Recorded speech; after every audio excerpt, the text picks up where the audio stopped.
नमस्कार। यह है फलक की कहानियों का अद्भुत संसार। किस्सा, कहानी, कहानियां जिनमें हम लिखते हैं खुद को। मैं हूं मौसमी चंद्रा और लेकर आई हूं सादत हसन मंटो की कहानी।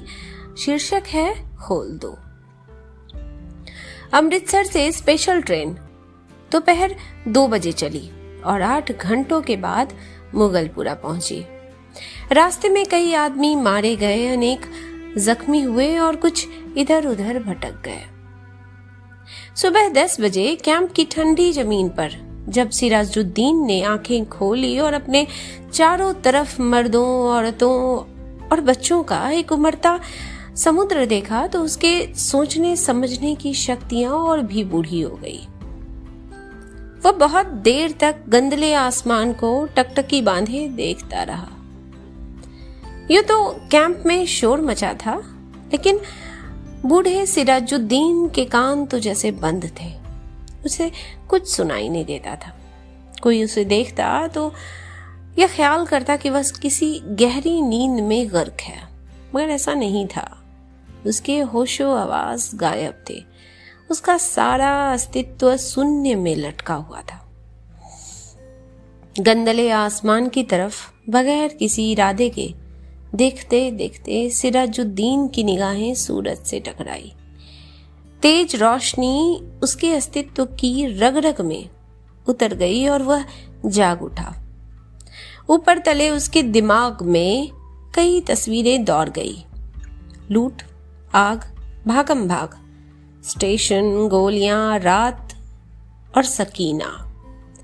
सिराजुद्दीन एकदम उठ खड़ा हुआ और पागलों की तरह उसने चारों तरफ फैले हुए इंसानों के समुद्र को खंगालना शुरू किया। पूरे 3 घंटे बाद वह सकीना सकीना पुकारता कैंप की खाक छानता रहा, मगर उसे अपनी जवान इकलौती बेटी का कोई पता न चला। चारों तरफ एक धांधली सी मची थी।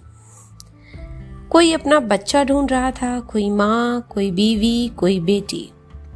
सिराजुद्दीन थक हार कर एक तरफ बैठ गया और मस्तिष्क पर जोर देकर सोचने लगा कि सकीना उससे कब और कहां अलग हुई। लेकिन सोचते सोचते उसका दिमाग सकीना की मां की लाश पर जम जाता, जिसकी सारी अंतड़ियां बाहर निकली हुई थी। उससे आगे वह कुछ और सोच ही नहीं पाता। सकीना की मां मर चुकी थी। उसने सिराजुद्दीन की आंखों के सामने दम तोड़ा था, लेकिन सकीना कहाँ थी, जिसके विषय में मां ने मरते हुए कहा, मुझे छोड़ दो और सकीना को लेकर जल्दी से यहां से भाग जाओ। सकीना उसके साथ ही थी। दोनों नंगे पांव भाग रहे थे। सकीना का दुपट्टा गिर गया था। उसे उठाने के लिए उसने रुकना चाहा था। सकीना ने चिल्ला कर कहा था, अब्बा जी छोड़िए, लेकिन उसने दुपट्टा उठा लिया था। यह सोचते सोचते उसने अपनी कोट की उभरी हुई जेब की तरफ देखा और उसमें हाथ डालकर एक कपड़ा निकाला। सकीना का वही दुपट्टा था, लेकिन सकीना कहाँ थी? सिराजुद्दीन ने अपने थके हुए दिमाग पर बहुत जोर दिया, मगर वह किसी नतीजे पर ना पहुंच सका। क्या वह सकीना को अपने साथ स्टेशन तक ले आया था? क्या वह उसके साथ ही गाड़ी में सवार थी? रास्ते में जब गाड़ी रोकी गई थी और बलवाई अंदर घुस आए थे, तो क्या वह बेहोश था जो वे सकीना को उठाकर ले गए? सिराजुद्दीन के दिमाग में सवाल ही सवाल थे, जवाब कोई भी नहीं था। उसको हमदर्दी की जरूरत थी, लेकिन चारों तरफ जितने भी इंसान फंसे हुए थे, सबको हमदर्दी की जरूरत थी। सिराजुद्दीन ने रोना चाहा, मगर आंखों ने उसकी मदद न की। आंसू न जाने कहां गायब हो गए। 6 रोज बाद जब होश आवाज किस कदर दुरुस्त हुए, तो सिराजुद्दीन उन लोगों से मिला जो उसकी मदद करने को तैयार थे। 8 नौजवान थे जिनके पास लाठियां थी, बंदूकें थी। सिराजुद्दीन ने उनको लाख लाख दुआएं दी और सकीना का हुलिया बताया। गोरा रंग है और वह बहुत खूबसूरत है। मुझ पर नहीं, अपनी मां पर थी। उम्र 17 वर्ष के करीब। आंखें बड़ी बड़ी, बाल स्याह, दाहिने गाल पर मोटा सा तिल। मेरी इकलौती बेटी है, ढूंढ लाओ, खुदा तुम्हारा भला करेगा। रजाकार नौजवानों ने बड़े जज्बे के साथ बूढ़े सिराजुद्दीन को यकीन दिलाया कि अगर उसकी बेटी जिंदा हुई तो चंद ही दिनों में उसके पास होगी।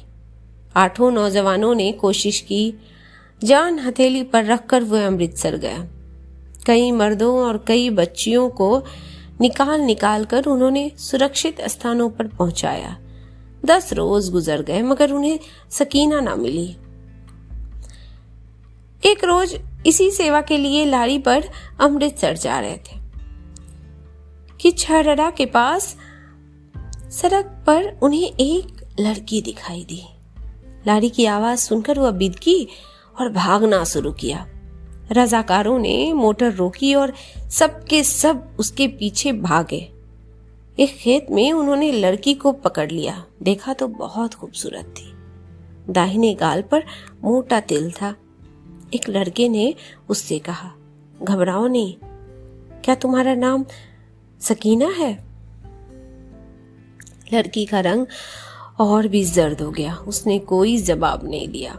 लेकिन जब तमाम लड़कों ने उसे दम दिलासा दिया तो उसकी दहशत दूर हुई और उसने मान लिया कि वह सिराजुद्दीन की बेटी शकीना है। 8 रजाकार नौजवानों ने इस तरह से सकीना की दिलजोई की। उसे खाना खिलाया, दूध पिलाया और लारी में बिठा दिया। एक ने अपना कोट उठाकर उसे दे दिया। क्योंकि दुपट्टा न होने के कारण वह बहुत उलझन महसूस कर रही थी और बार बार बाहों से अपने सीने को ढकने की कोशिश में लगी हुई थी। कई दिन गुजर गए। सिराजुद्दीन को सकीना की कोई खबर न मिली। वह दिन भर विभिन्न कैंपों और दफ्तरों के चक्कर काटता रहता, लेकिन कहीं भी उसकी बेटी का पता न चला। रात को वह बहुत देर तक उन रजाकार नौजवानों की कामयाबी के लिए दुआएं मांगते रहता, जिन्होंने उसे यकीन दिलाया था कि अगर सकीना जिंदा हुई तो चंद दिनों में ही वे उसे ढूंढ निकालेंगे। एक रोज सिराजुद्दीन ने कैंप में उन नौजवान रजाकारों को देखा। लारी में बैठे थे। सिराजुद्दीन भागा भागा उसके पास गया। लारी चलने ही वाली थी कि उसने पूछा, बेटा, मेरी शकीना का पता चला? सबने एक जवाब होकर कहा, चल जाएगा, चल जाएगा, और लारी चला दी। सिराजुद्दीन ने एक बार फिर उन नौजवानों की कामयाबी की दुआ मांगी और उसका जी किसी कदर हल्का हो गया। शाम को करीब कैंप में जहां सिराजुद्दीन बैठा था, उसके पास ही कुछ गड़बड़ सी हुई। 4 आदमी कुछ उठाकर ला रहे थे। उसने मालूम किया तो पता चला एक लड़की रेलवे लाइन के पास बेहोश पड़ी थी। लोग उसे उठाकर लाए। सिराजुद्दीन उनके पीछे हो गया। लोगों ने लड़की को अस्पताल वालों के सुपुर्द किया और चले गए। कुछ देर वह ऐसे ही अस्पताल के बाहर गड़े हुए लकड़ी के खंभे के पास लगकर खड़ा रहा। फिर आहिस्ता आहिस्ता अंदर चला गया। कमरे में कोई नहीं था। एक स्ट्रेचर था जिस पर एक लाश पड़ी थी। सिराजुद्दीन छोटे छोटे कदम उठाता उसकी तरफ बढ़ा। कमरे में अचानक रोशनी हुई। सिराजुद्दीन ने लाश के जर्द चेहरे पर चमकता हुआ तिल देखा और चिल्लाया, सकीना! डॉक्टर जिसने कमरे में रोशनी की थी, सिराजुद्दीन से पूछा, क्या है? सिराजुद्दीन के हलक से सिर्फ इस कदर निकल सका, जी मैं इसका बाप हूं। डॉक्टर ने स्ट्रेचर पर पड़ी हुई लाश की नब्ज टटोली और सिराजुद्दीन से कहा, खिड़की खोल दो। सकीना के मुर्दा जिस्म में जुम्बिश हुई। बेजान हाथों ने अपना इजारबंद खोला और सलवार नीचे सरका दी। बूढ़ा सिराजुद्दीन खुशी से चिल्लाया, जिंदा है, मेरी बेटी जिंदा है। डॉक्टर पसीने से जार जार हो गया। ये कहानी इतनी ही। अभी आप सुन रहे थे मुझसे यानी मौसमी चंद्रा से सादत हसन मंटो की कहानी खोल दो। यह है फलक की कहानियों का अद्भुत संसार किस्सा कहानी। फिर मिलती हूँ एक नई कहानी के साथ।